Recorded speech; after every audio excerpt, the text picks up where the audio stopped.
This week, Canada's Parliament held a hearing on forced organ harvesting practices in China. It follows recent hearings in the European Parliament and US Congress that also address the issue, an issue that's now grabbing worldwide attention. It was a first for the Parliament of Canada. 2 Canadian lawyers testified in front of the Subcommittee on International Human Rights, saying the Chinese regime is killing its own citizens to harvest their internal organs. Waiting times for transplants of organs in China are days and weeks. Everywhere else in the world, waiting times are years or months. A short waiting time for a deceased donor transplant means the presence of a large bank of living organ sources ready to be killed in order to assure such short waiting times. For the period 2000-2005 alone, Matus and I concluded that for 41,500 transplants done, the only plausible explanation for sourcing was Falun Gong. 7 years ago in this building, Matas and Kilgour released their first investigative report into the allegations that the Chinese Communist Party is harvesting organs from Falun Gong practitioners.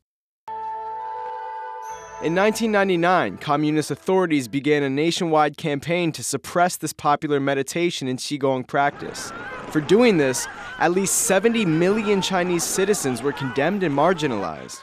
Hundreds of thousands were detained or arrested. Then in 2006, allegations of forced organ extractions emerged. According to research that David Matus and I have done, set out in our book, The Bloody Harvest, which you referred to, Mr. Chairman, practitioners have been killed in the thousands since 2001 so that their organs could be trafficked by Chinese and foreign patients.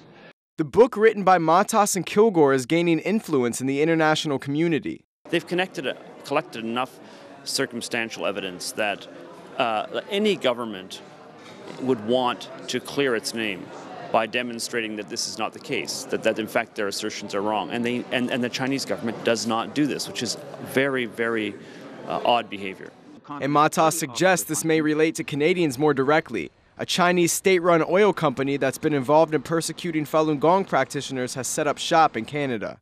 And there is a Communist Party office which instructs CNOC.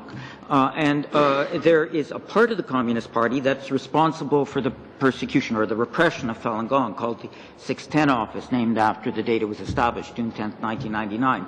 And there is a 610 office in the CNOC affiliate in China, the Bohai Corporation. The Canadian Prime Minister has been criticized for allowing China to nationalize Canada's oil sands in a $15 billion deal. Some lawmakers here believe human rights should come ahead of profits. Mr. Kotler, my Liberal colleague, is already working on a private member's bill that he will introduce as soon as he can get it finalized.